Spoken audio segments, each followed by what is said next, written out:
Good morning students. Open your book, lesson number 2, छोटा जादूगर। आज हमारा टॉपिक कौन सा है? छोटा जादूगर। बहुत ही अच्छी कहानी है, भावात्मक कहानी है, दिल को छू लेने वाली कहानी है कि एक लड़का जो अपनी माँ के लिए कमाने के लिए निकलता है और अपना आत्मसम्मान और बड़े विश्वास स्वावलंबन के साथ आजीविका करता है। कार्निवाल के मैदान में बिजली जगमगा रही थी। हंसी और विनोद का मतलब होता है मनोरंजन का कलनाद का मतलब होता है शोर गूंज रहा था। उस छोटे से फुहारे के पास एक लड़का चुपचाप शरबत पीने वालों को देख रहा था, क्योंकि मैदान, एक कार्निवाल क्या है? एक मैदान है, एक जगह का नाम है। वहां पर बिजली जगमगा रही थी, कोई मेला लगा हुआ था, मनोरंजन के साधन थे और शोर भी हो रहा था। और पास में ही एक शरबत जो पी रहे थे उनको चुपचाप से देख रहा था। उसके गले में फटे कुर्ते के ऊपर से एक मोटी सी सूत की रस्सी पड़ी थी और जेब में कुछ ताश के पत्ते थे, क्योंकि वो जादूगर था तो उसके जेब में ताश के पत्ते थे। उसके मुंह पर गंभीरता के साथ धैर्य की रेखा भी थी, धैर्य भी था उसके। मैं उसकी ओर न जाने क्यों आकर्षित हुआ। मैं यानी लेखक उस बच्चे को देखकर आकर्षित हो गया। उसके अभाव में कुछ संपूर्णता थी। मैंने पूछा, क्यों जी, तुमने इसमें क्या देखा? धर्मपत्नी थी पास में लेखक की। जब वह उस लड़के को देख रहे थे तो मैंने यूं ही पूछ लिया कि आपने इसमें क्या देखा है? मैंने सब देखा है। यहाँ चूड़ी फेंकते हैं। अब छोटे जादूगर ने क्या कहा? यहाँ चूड़ी फेंकते हैं, खिलौनों पर निशान लगाते हैं, तीर से नंबर छेदते हैं। मुझे तो खिलौनों पर निशाना अच्छा लगा। जादूगर तो बिल्कुल निकम्मा है, क्योंकि वहां जादूगर दिखाया जा रहा था तो उसने कहा जादूगर निकम्मा है। उससे अच्छा ताश का खेल तो मैं दिखा सकता हूँ। ये जो खेल दिखा रहे हैं ना, लेखक ने क्या कहा छोटे से बच्चे ने, कि इससे अच्छा तो मैं ताश का खेल दिखा दूं। ये क्या दिखा रहा है? उसने बड़े जोश से कहा। किसने? जादूगर ने। उसके वाणी में कहीं रुकावट नहीं थी। उसने बड़े जोश से और बिल्कुल बिना बाधा अपनी आवाज को विराम दिए हुए कहा। मैंने पूछा, और उस पर्दे में क्या है? वहां तुम गए हो? छोटे जादूगर ने मना कर दिया, नहीं गया। नहीं, मैं नहीं जा सकता, टिकट लगता है। क्योंकि उसके पास तो पैसे नहीं थे, वो तो खुद एक खेल दिखाने के लिए आया था और माँ का इलाज भी करना था, क्योंकि माँ बूढ़ी थी, बीमार थी, तो वह उसकी वहां नहीं गया। मैंने कहा, तो चलो, मैं वहां पर तुमको ले चलूं। लेखक ने कहा, अगर तुम वहां नहीं जा सकते हो तो मैं तुम्हें लेके चलता हूँ। मैंने मन ही मन कहा, भाई आज के तुम ही मेरे मित्र हो। जब इस तरह से कोई कहता है तो अपन कितने खुश हो जाते हैं कि चलो, आज तो मेरे मित्र ने मुझे ये मेला दिखा दिया। तो जो जादूगर था वह भी खुश हो गया कि चलो, बहुत अच्छा मित्र बन गया कि जो मुझे फ्री के अंदर ये सब दिखाएगा। उसने कहा, वहां जाकर क्या कीजिएगा? लेखक ने कहा, वहां जा तो रहे हो, वहां जाके क्या करोगे? तो जादूगर ने कहा, क्या कहा मालूम है? चलिए निशाना लगाया जाए। उसने कहा, अपन वहां जाके निशाना लगाएंगे। मैंने उससे सहमत होकर कहा, तो चलो पहले शरबत पी लिया जाए। चलो, मेले में तो अपन बाद में देख लेंगे क्या क्या हो रहा है, चलो पहले शरबत पी लेते हैं। उसने हाँ के लिए सिर हिला दिया। बोला, ठीक है, आप जैसा कह रहे हो वैसा सही। मनुष्य की भीड़ से जाड़े की संध्या भी वहां गर्म हो रही थी। सर्दी का दिन था, लेकिन मनुष्य की जब गैदरिंग होती है, जब लोग इकट्ठा होते हैं, तो हमें ठंड का एहसास नहीं होता है। हम दोनों शरबत पीकर निशाना लगाने चले। राह में ही उससे पूछा, तुम्हारे घर और कौन है? अब लेखक और छोटा जादूगर था, वो दोनों चल दिए और चलते चलते लेखक ने पूछ लिया छोटे जादूगर से कि तुम्हारे घर पे और कौन कौन है? माँ और बाबूजी। ये किसने कहा? छोटे जादूगर ने। किससे कहा? लेखक से। उन्होंने तुमको यहाँ आने के लिए मना नहीं किया? जब उसने कहा माँ और बाबूजी हैं, तो तुम यहाँ आए हो, तो तुम्हारे माता पिता ने तुमको मना नहीं किया? उसको बड़ा आश्चर्य हुआ लेखक को। बाबूजी जेल में हैं। छोटे जादूगर ने क्या बोला? कि बाबूजी जेल में हैं। क्यों? लेखक को आश्चर्य हुआ। क्यों? देश के लिए, वह गर्व से बोला। छोटे जादूगर ने कहा कि देश सेवा के लिए वो जेल में हैं। और तुम्हारी माँ बीमार है। जादूगर ने क्या कहा? कि माँ बीमार है और तुम तमाशा देख रहे हो। लेखक को फिर आश्चर्य हो गया कि पिताजी तो जेल में है और माँ बीमार और तुम तमाशा देखने आ गए। हाँ, तो वह क्या बोला, उसके मुंह पर तिरस्कार की हंसी फूट पड़ी। तिरस्कार का मतलब होता है बेटे अपमान, है ना। उसने कहा, तमाशा देखने नहीं, दिखाने निकला हूँ। मैं कोई तमाशा वमाशा देखने नहीं आया हूँ, मैं तो खुद अपना तमाशा दिखाने आया हूँ। कुछ पैसे ले जाऊंगा तो माँ को पथ्य दूंगा। पथ्य का मतलब होता है उपयुक्त आहार, जिससे माँ मेरा अच्छा से भोजन कर सके और जल्दी ठीक हो जाए। उसने कहा कि जब जो मैं तमाशा दिखाऊंगा उससे जो पैसे मुझे मिलेंगे उससे माँ के लिए मैं अच्छा सा क्या लाऊंगा, आहार यानी भोजन लाऊंगा। मुझे शरबत में पिलाकर आपने मेरा खेल दिखाकर मुझे कुछ पैसे दे दिए होते तो मुझे तसल्ली होती। ये जो लाइन है, ये लाइन छोटे जादूगर ने लेखक से कहा कि अभी आपने मुझे शरबत पिलाया है, अगर इसकी जगह मेरा आपने खेल देख लिया होता और मुझे वो पैसे दे दिए होते तो मुझे बड़ी खुशी होती, क्योंकि वो उसके अंदर स्वाभिमान भी था। वो भीख लेना पसंद नहीं करता था। उसे ये था कि मैं मेहनत से कमाऊं और अपनी माँ की सेवा करूं। मैं आश्चर्य में उस 13-14 वर्ष के लड़के को देखने लगा कि उसने इतनी बड़ी बात बोली, तो लेखक को आश्चर्य हो गया और बड़े आश्चर्य से उस बच्चे को देखने लगा। हाँ, मैं सच कहता हूँ बाबूजी, मेरी माँ बीमार है, इसलिए मैं नहीं गया। कहाँ? जेल में। जब कुछ लोग खेल तमाशा देखते ही हैं, तो मैं क्यों न दिखाकर माँ की दवा करूं और अपना पेट भी भरूं। चाहता तो मैं भी अपने पिताजी के साथ चला जाता, लेकिन खेल दिखाकर अगर लोग बाग अपने पेट भरते हैं तो मैं भी खेल दिखाकर अपना पेट भरूं और अपनी माँ की दवा दारू करूं। कितनी अच्छी बात कही छोटी सी बालक ने। जो 13-14 साल का बच्चा जो खेलने की उम्र होती है, उस बालक ने यह बात लेखक को कही। मैंने दीर्घ निश्वास लिया। दीर्घ का मतलब लंबा, ऐसे करके उसने श्वास लिया। चारों ओर बिजली के लट्टू नाच रहे थे। जब मैंने इस तरह की बात सुनी तो मेरे तरफ चारों तरफ बिजली की लट्टू की तरह चमक रोशनी दिखाई दे रही थी। मन व्याग्र हो उठा, मन विचलित हो गया। मैंने उससे कहा, अच्छा चलो निशाना लगाया जाए।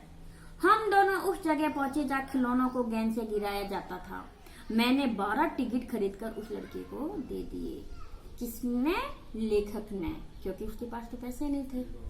लेखक ने 12 टिकट खरीदे और उसको दे दिए कि ये टिकट लेगा और 12 के 12 निशान लगाएगा। वह निकला पक्का निशानेबाज। छोटा जादूगर कैसे निकला? पक्का निशानेबाज। उसकी कोई गेंद खाली नहीं गई। 12 जो टिकट लिए थे लेखक ने, उसमें एक भी गेंद खाली नहीं गई। देखने वाले दंग रह गए, हैरान रह गए। दंग का मतलब हैरान।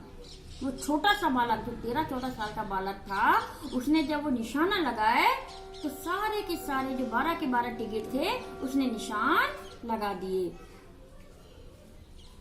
उसने 12 खिलौनों को बटोर लिया, यानी इकट्ठा कर लिया।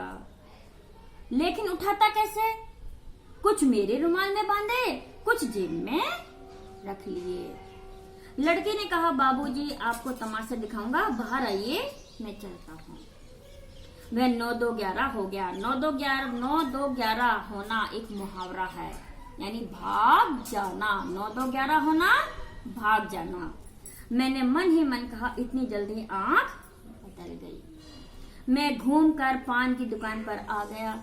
पान खाकर बड़ी देर तक इधर उधर टहलता देखता रहा। झूले के पास लोगों का ऊपर नीचे आना देखने लगा। अकस्मात यानी अचानक किसी ने ऊपर से हिंडोले यानी झूले से पुकारा, बाबूजी। मैंने पूछा, कौन? मैं हूँ छोटा जादूगर। कोलकाता के सुंदर बॉटनिकल उद्यान, उद्यान का मतलब होता है गार्डन, बगीचा, मैं लाल कमलिनी, छोटा कमल में भरी हुई एक छोटी सी झील के किनारे घने वृक्षों की छाया में अपनी मंडली के साथ बैठा हुआ मैं जलपान कर रहा था। बहुत दिन हो गए। कुछ दिनों बाद फिर वही बगीचे में गए और परिवार के साथ वो जलपान कर रहे थे, बातें हो रही थी। इतने में वही छोटा जादूगर दिखाई पड़ा। हाथ में 4 खाने की खादी का झोला, झोला का मतलब होता है थैला, साफ जांघिया यानी निक्कर, और आधी बाहों का कुर्ता, हाफ बाहें जो थी उसका कुर्ता। सिर पर मेरा रुमाल सूत की रस्सी से बंधा हुआ था, सूत की रस्सी से इसने बांध रखा था। मस्तानी चाल से झूमता हुआ आकर कहने लगा, बड़े मस्त से झूमता हुआ, जहाँ लेखक और वो बैठे हुए थे बाग में। कौन से बाग में? कोलकाता के बॉटनिकल बाग में। वहां आकर कहने लगा, बाबूजी नमस्ते, आज कहिए तो खेल दिखाऊं? नहीं जी, अभी हम लोग जलपान कर रहे हैं, फिर इसके बाद गाना बजाना होगा बाबूजी, ठीक है? नहीं जी, तुमको। वे रुक गए थोड़ी सी देर। मैं क्रोध में कुछ और कहने जा रहा था, तभी श्रीमती जी ने कहा, क्योंकि लेखक को क्रोध आ रहा था, इतना में श्रीमती जी ने कहा, दिखलाओ जी, तुम तो अच्छे है, भला कुछ मन तो बहले। मैं चुप हो गया, क्योंकि श्रीमती जी की बोली में वह माँ की सी मिठास थी जिसके सामने किसी भी लड़के को रोका नहीं जा सकता। उसने खेल आरंभ किया, यानी इसने खेल दिखाना शुरू किया। उस दिन कार्निवाल के सब खिलौने उसके खेल में अपना अभिनय करने लगे। भालू मनाने लगा, बिल्ली रूठने लगी, बंदर गुड़कने लगा, गुड़िया का ब्याह हुआ, बुड्ढा वरकाना निकला, लड़के की बातों में ही खेल हो रहा था। सब हंसते हंसते लोटपोट हो गए। जब हमारे यहाँ पे भी कोई खेल दिखाना आता है, डमरू बजाता है, बिल्ली नाचती है, बंदर ऊपर चढ़ता है ना, ऐसे कई खेल दिखते हैं। तो ऐसे ही वो जो छोटा जादूगर था वो बोलता जा रहा था, है ना, और वो जो खेल बंदर वगैरह थे वो खेल कर रहे थे। मैं सोच रहा था, कौन? लेखक। बालक की जरूरत ने उसे जल्दी ही चतुर बना दिया।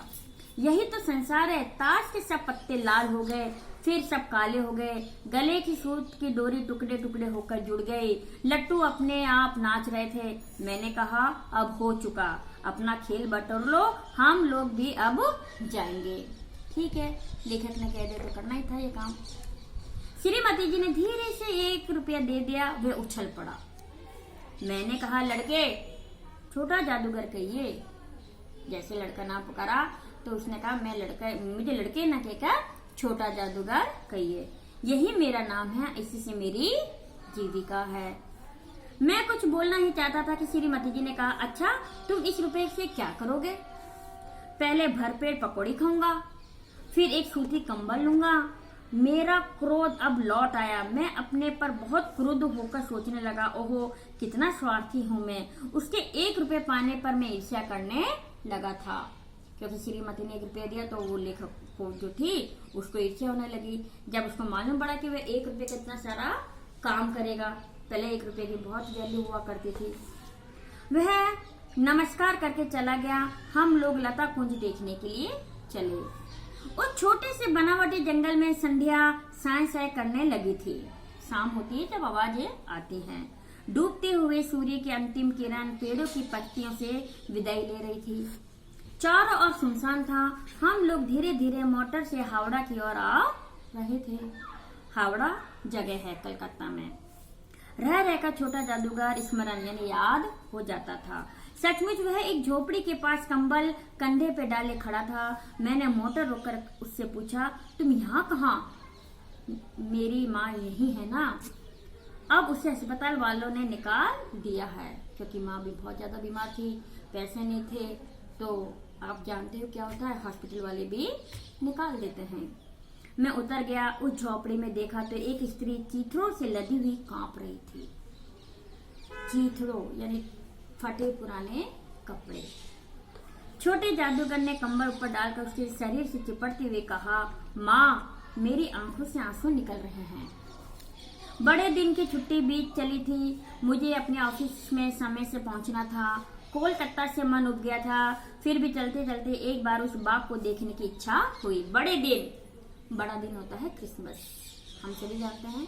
उसकी छुट्टियां होती है। आप सभी जानते हैं कि आपकी भी छुट्टियां होती है। आपकी छुट्टी होती है तो आप क्या करते हो? घूमने का प्लान बनाते हो ना। ऐसे ही बड़े दिन की छुट्टी थी और ऑफिस भी समय पर पहुंचना था लेखक को, ठीक है। और जहाँ वह रह रहा था उसका मन वहां से उब गया था। साथ ही साथ जादूगर भी दिखाई पड़ जाता तो और भी। मैं उस दिन अकेले ही चल पड़ा, जल्दी लौट आना था। 10 बज चुके थे। मैंने देखा कि उस साफ धूप में सड़क के किनारे एक कपड़े पर छोटे जादूगर का रंगमंच सजा था। मोटर रोककर उतर पड़ा। वहां बिल्ली रूठ रही थी, भालू मनाने चला था, ब्याह की तैयारी थी, सब होते हुए भी जादूगर की वाणी में वह प्रसन्नता नहीं थी।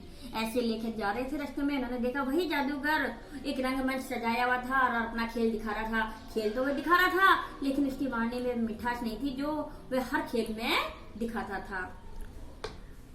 जब औरों को हंसाने की चेष्टा कर रहा था, तब जैसे स्वयं कांप जाता था, क्योंकि उसको पता था कि मेरी माँ बहुत ज्यादा बीमार है। मैं आश्चर्य से देख रहा था। खेल हो जाने पर वह पैसा बटोरकर उसने भीड़ में से मुझे देखा। वह जैसे क्षण भर के लिए स्फूर्तिमान हो गया। मैंने उसकी पीठ थपथपाते हुए पूछा, आज तुम्हारा खेल जमा क्यों नहीं? जैसे जब खेल समाप्त हुआ, लोगों ने पैसे दिए तो वो पैसे बटोर रहा था। पैसे बटोरने लगा, मैं इसके पास चला गया, लेखक उसके पास चला गया, ठीक है। और लेखक ने उससे जाके कहा, आज तुमने खेल तो दिखाया, लेकिन आज तुम्हारा खेल जमा नहीं। माँ ने कहा कि आज तुरंत चले आना, मेरी घड़ी समीप है। उसने क्या जवाब दिया कि माँ ने कहा था, बेटा आज जल्दी आ जाना, क्योंकि मेरा कोई भरोसा नहीं है। अविचल यानी स्थिर, जिसको हम हिला नहीं सकते, भाव से उसने कहा। तब भी तुम खेल दिखाने चले आए? लेखक ने कहा, जब भी तुम खेल दिखाने चले आए। जब माँ ने ऐसा कहा तो जब भी तुम खेल दिखाने गए? उसने कहा, क्यों ना आता। और कुछ अधिक कहने के में जैसे भी अपमान का अनुभव कर रहा था। क्षण भर में मुझे अपनी भूल मालूम हो गई। उसके झोले को गाड़ी में फेंककर भी उसे बिठाते हुए मैंने कहा, जल्दी चलो। मोटर वाला मेरे बताए हुए पथ पर चल पड़ा। कुछ ही मिनटों में मैं झोपड़ी के पास पहुंचा। जादूगर दौड़कर झोपड़े में माँ माँ पुकारते हुए घुसा। मैं भी पीछे था, किंतु स्त्री के मुंह से बे निकलकर रह गया। यानी जैसे ही जादूगर माँ के पास पहुंचा, माँ के मुख से सिर्फ बे निकलकर, और माँ ने क्या करा? प्राण त्याग दिए। उसके दुर्बल हाथ उठकर गिर पड़े। किसके? माँ के। जादूगर उसी से लिपटकर रो रहा था। मैं भौचक्का खड़ा था। उस साफ धूप में सारा संसार जैसे जादू सा मेरे चारों ओर नाच रहा था। कहानी में आपने देखा कि माँ के बीमार होते हुए भी छोटा जादूगर किस प्रकार अपनी जीविका चला रहा था। हो गया ये अपना कंप्लीट लेसन। अब हम आप क्वेश्चन आंसर करेंगे। आपको ये क्वेश्चन आंसर तो मैंने कराई दिए थे बेटे, ठीक है। अब क्वेश्चन नंबर 2, सही शब्द पर रिक्त स्थान भरिए।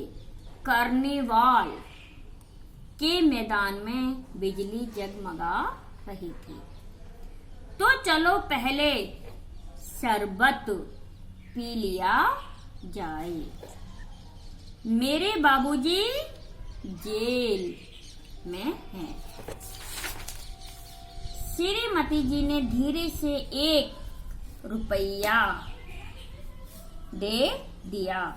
उसके 1 रुपया पाने पर मैं ईर्ष्या करने लगा था। टिक द करेक्ट आंसर। जो आंसर सही होगा इस पर हम राइट लगाएंगे। प्रस्तुत कहानी के लेखक हैं जयशंकर प्रसाद। छोटा जादूगर जादू क्यों दिखाता था? माँ के इलाज के लिए। लेखक छोटे जादूगर से ईर्ष्या करने लगा क्योंकि लेखक की पत्नी से उसने पैसे ठगे थे। लेखक को छोटे जादूगर पर दया क्यों आई? वह छोटा बच्चा पैसे कमाकर माँ का इलाज करवाता था। ठीक है, सही कथन। Tick the correct answer. True and false. Chhota Jadugar के पिता जेल में थे। राइट। छोटा जादूगर स्कूल की फीस के लिए जादू दिखाता था। गलत, रॉन्ग। लेखक की पत्नी ने छोटे जादूगर को 5 रुपए दिए थे। रॉन्ग। छोटे जादूगर ने अपनी माँ के लिए कंबल खरीदा था। राइट। निम्नलिखित के 2 पर्यायवाची शब्द लिखिए। माँ, माता, जननी, अम्बा। मनुष्य, मानव और इंसान। संध्या, शाम, शाम। और गोधूली बेला। अपन कहते हैं ना, गो शादी में कभी आपने देखा होगा निमंत्रण पत्र पे गोधूली बेला। गोधूली बेले का मतलब होता है संध्या। संसार, विश्व। जगत। निम्नलिखित वाक्यों में विशेषणों को रेखांकित कीजिए व उनका भेद भी बताइए। वह निकला पक्का निशानेबाज, तो पक्का गुणवाचक विशेषण, इसका गुण आ गया ना, वह कैसा था, उससे गुण क्या था, पक्का ना। मैंने 12 टिकट खरीदकर उसे उस लड़के को दे दिए, संख्यावाचक आ गई 12 क्योंकि निश्चित है। मैं आश्चर्य से उस लड़के को देखने लगा, सार्वनामिक, क्या आ जाएगा, सार्वनामिक। उसके दुर्बल हाथ उठकर गिर पड़े, गुणवाचक। सारा संसार जैसे जादू सा मेरे चारों ओर नाच रहा था, परिमाणवाचक। ठीक है बेटे, अब हम निम्नलिखित शब्दों के वचन बदलकर लिखिए। वचन बदलना है, लड़का लड़के, खिलौने खिलौना, दवा दवाएं, रुपए रुपया, मैं हम, पत्ते पत्ता। ठीक है, अब देखिए इसके लिए श्रम सूत्र आप सभी जानते हैं, समानार्थी शब्द। अविराम गतिमान और अभिराम मनोहर या सुंदर। अपेक्षा आशा या इच्छा। उपेक्षा तिरस्कार या उदासीनता। अतीत बीता हुआ, अतीत बहुत। भवन इमारत, भुवन जगत या सृष्टि। अवलंब सहारा, अविलंब तुरंत। परिणाम नतीजा और परिमाण नाप या तौल या मात्रा। अब देखिए ये क्वेश्चन आंसर हमने कर लिए थे, है ना, और ये मैंने आपको बैक एक्सरसाइज करवा दी है। ठीक है, ये आपका लेसन जो है वो फिनिश हो गया है। अब आपको इसके क्वेश्चन आंसर और ये सब याद करने हैं। ठीक है बेटे, ये आपका सेकंड लेसन कंप्लीट हो गया है। और अब जो भी अगर इसमें कुछ आपको समझ में नहीं आया है तो मुझसे आप पूछ लेना। ठीक है, ओके।